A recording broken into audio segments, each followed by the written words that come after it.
Hello Whovians and welcome to my latest Doctor Who review, where today I review Full Circle, which is the 111th Doctor Who story and is the third story of season 18 of Doctor Who, Tom Baker's 7th and final season.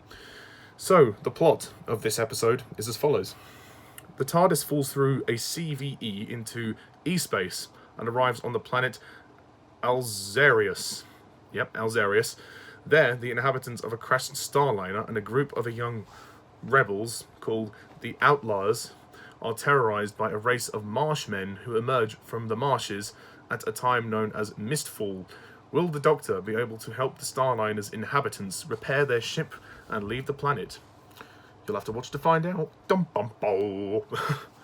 Okay, so Full Circle. Now, there's an interesting fact about this story. This is the first installment of what will be the E-Space Trilogy, which is a set of 3 stories within Baker's last season, which are set in another universe called E-Space. So this is the first one, and the next 2 stories will be the next 2 installments of the E-Space Trilogy. So, yes. And also, this is the introduction of Adric, the new companion, Adric, who, let's just say he's not the most popular companion.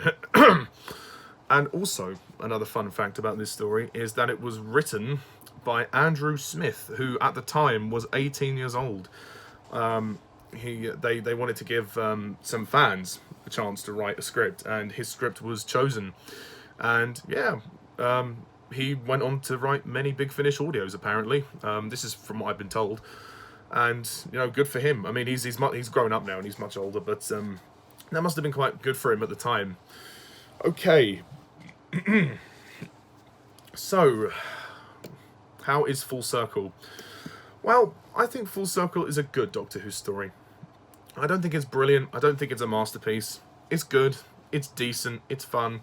I think I preferred the previous story, Megalos, but I enjoyed this one. It was good fun. I like the idea of the story, and I like the fact that the Marshmen are actually treated as sympathetic characters.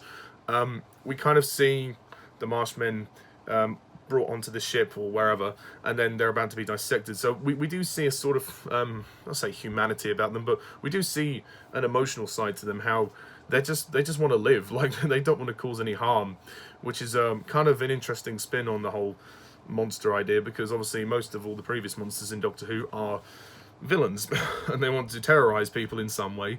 But these creatures don't. I mean, they're deadly. If you get in their way, they will hurt you, but they're just defending themselves. And I liked that angle. I liked that they played on that angle this time. I mean, they're not the best Doctor Who villains ever, but they're pretty good, and I like their design. They look kind of like the orcs from Lord of the Rings. If you look at comparative images, they do look very similar. In terms of my opinion, I think they look very similar. The story itself isn't really anything spectacular, but I think it's fun. It's a fun watch. In terms of it being an introduction to Adric as a companion, it's okay. I mean, we're introduced to Adric and his brother and a group of people. They don't really get along with Adric. Adric's a bit of a know-it-all. He's a bit full of himself. He thinks he's better than everyone else.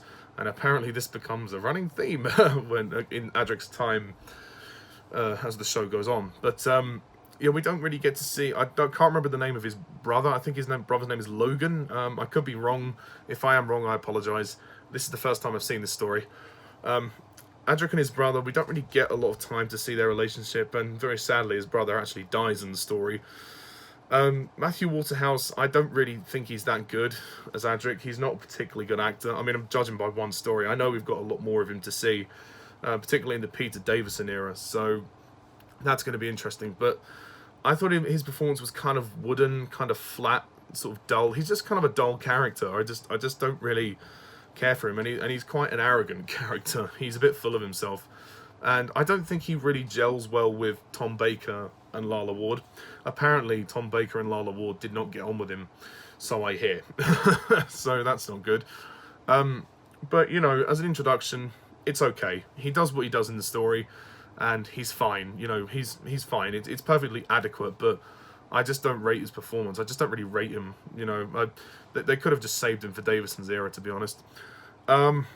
John Leeson returns as K9, and once again, K9 is destroyed.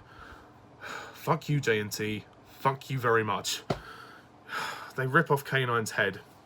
Why?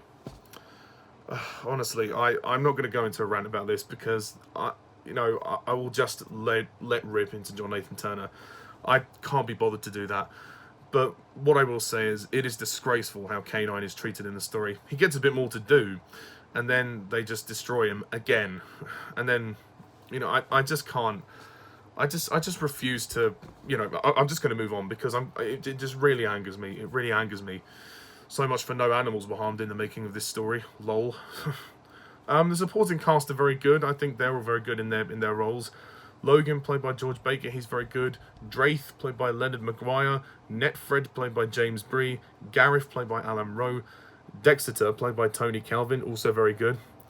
Kira, played by June Page, she's I think she's the only female in this story. She's very good. I like her role very much, and the relationship she has with her father, I believe. Her and her father. I just don't think there's anything special about this story, and the story does kind of ends. There's not really a big climactic finale. They just kind of let the creatures out and go back home. So yeah, it does seem kind of pointless. But one other thing that lets the story down for me is the pacing. I think the pacing is very slow in places. I think that this story drags a bit in the middle, mainly in the second half. Actually, the first half was pretty good and it was consistent, but part 3 was very talky. I mean, it's only 4 parts long, so it's not too bad, but it could have been a bit tighter. I think it could have been a bit tighter.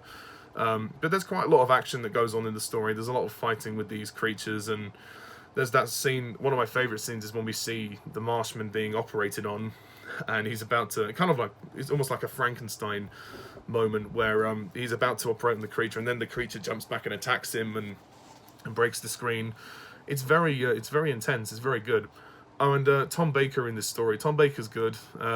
He really gives a good performance as the Doctor, even though you can see he's looking a bit bored, at certain points. But I'm not going to blame Tom Baker for that, because him and J&T just did not get on, and apparently he didn't get on with Matthew Waterhouse either. So there we go. Lalla Ward seems to be proving a bit more. Lalla Ward gets quite a role in this story. Romana gets possessed at one point.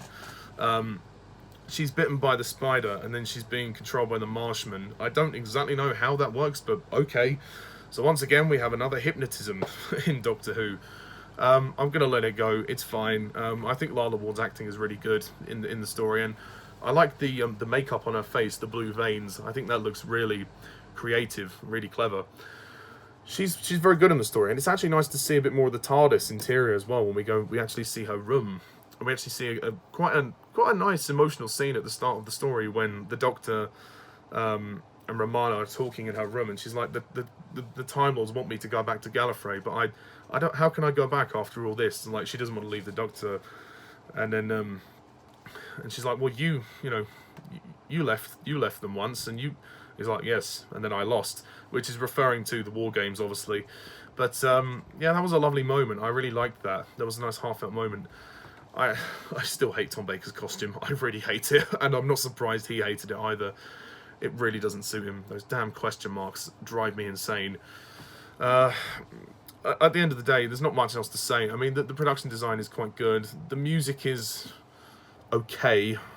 I say that glibly. It's okay.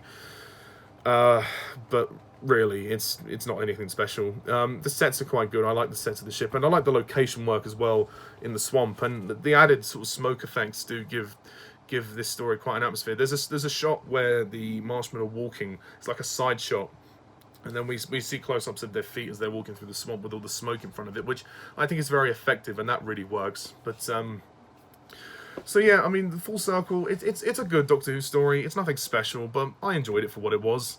I won't call it a classic, but better than The Leisure Hive. Anything's better than that story. Okay, so I'm gonna close off this review by giving Full Circle a 7 out of 10.